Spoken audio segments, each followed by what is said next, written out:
Assalaamu calaykum waraxmatullaahi wabarakaatuh. Kusoo dhawaada daawadayaal qisadeena maanta. Waxaa idinla socodsiin doona anigoo Zaki Maxamuud. Waxayna ku bilaabanaysaa sida tan.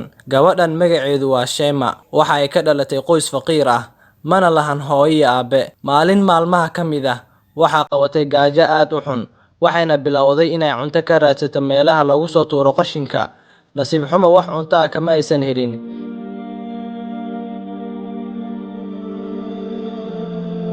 Kadib waxay aragtay macmacaan lagu iibiyo cunnada, waxayna u tagtay, waxayna ku tidhi, adeer waan gaajaysanahay, ma i siin kartaa cunno aan cuno, mana haysti wax lacag ah. Wuxuuna ku yidhi ninkii macmacaanla ahaa, orod iga tag ma hayo cunno aan ku siiyo, haddii aad halkan ka tegi weysid, waxaan kugu wici doonaa booliis. Gabadhii yareed waa ay ka tagtay iyadoo aad u murugaysan, waxayna fadhiisatay waddada agteeda. Isla waqtigaas waxaa macmacaanka ag taagnaa wiil dhallinyaro ah, kaasoo gacanta ku haysta buskud. Wuxuuna weydiiyey ninkii macmacaanla ahaa, maxay tahay gabadhan yar aan shaqaysanaynin?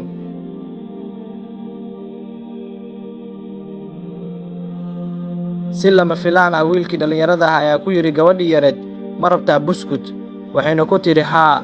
Wuxuuna u soo tuuray jab ka mid ah buskudkii sidii eyga oo kale. Ninkii macmacaanla ahaa ayaa aad ugu qoslay gabadhii yareed, wuxuuna bilaabay inuu ku jeejeeso. Wuxuuna ku yidhi wiilkii dhallinyarada ahaa, fiiri sida ay cunayso buskudka, bal ka waran haddii saan oo kale lagugu sameeyo, alla xanuun badanaa.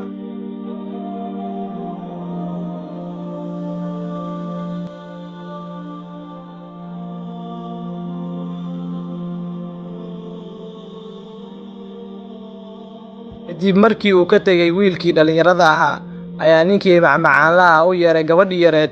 Wuxuuna weydiiyey ma rabtaa cunno aad cuntid? Wuxuuna u soo tuuray jab rooti ah, wuxuuna ku yidhi kala bax jabka rootiga meesha qashinka lagu guro. Gabadhii yareed ayaa ka doonatay jabkii rootiga ah meesha qashinka lagu guro, gaajo haysay awgeed. Isla waqtigaas waxaa arkay nin ka yimid qurbaha, wuxuuna la yaabay gabadhii yareed oo ka raadinaysa qashinka jabkii rootiga, kadibna la soo baxday jabkii rootiga iyadoo ku ridatay koofiyadii xirneed.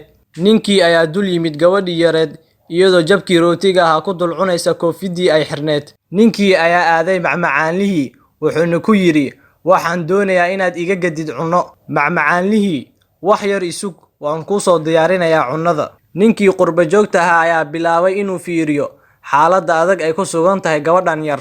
Ninkii ayaa soo qaaday cunnadii uu gatay, wuxuuna u keenay gabadhii yareed, wuxuuna ku yidhi, gabadhaydiyey, qaado cunnada adiga iska leh, mar dambe ha cunin cuntooyinka lagu soo tuuro meelaha qashinka. Gabadhii yareed markii ay qaadatay cunnadii, waxay si lama filaan ah hal mar ula oroday cunnadii uu siiyey ninkii. Ninkii qurba joogta ahaa ayaa marar badan u yeeray gabadhii, laakiinse uma aysan u soo noqon, waa ay la carartay cunnadii uu siiyey. Ninkii ayaa u soo laabtay macmacaanlihii, wuxuuna ku yidhi, gabadhii waxay ahayd gabadh miskiin ah, waxaana haysay gaajo aad u xun. Macmacaanlihii ayaa ku qoslay, wuxuuna ku yidhi, ma gabadhaas baa miskiin ahayd?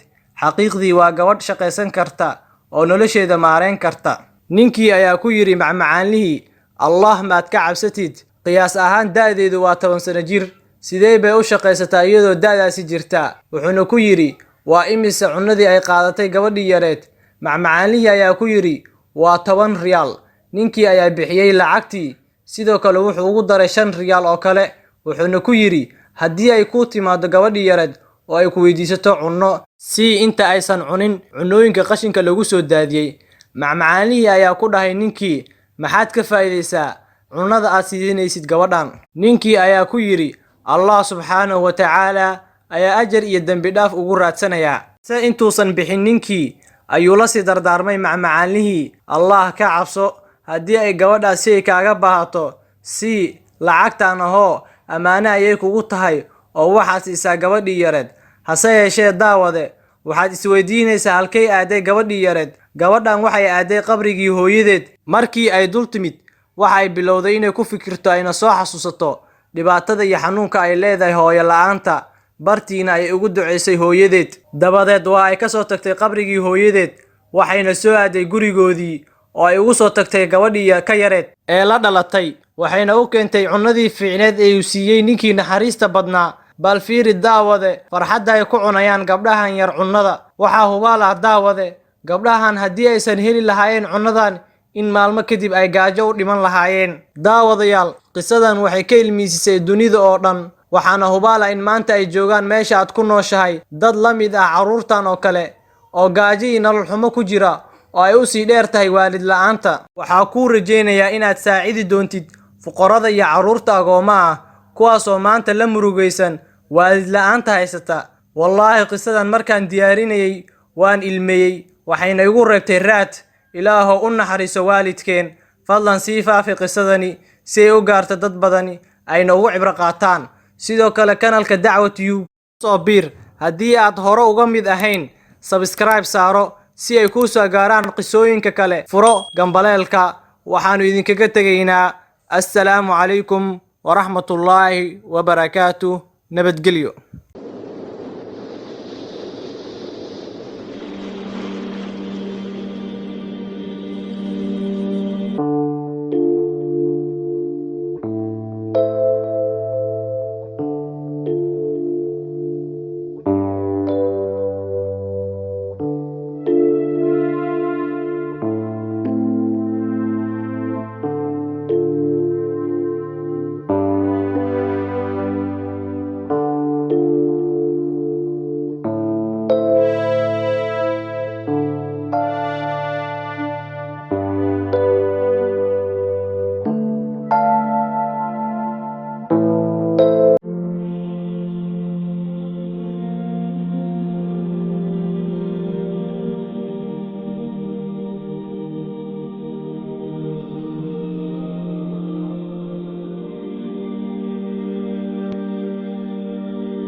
Ooh.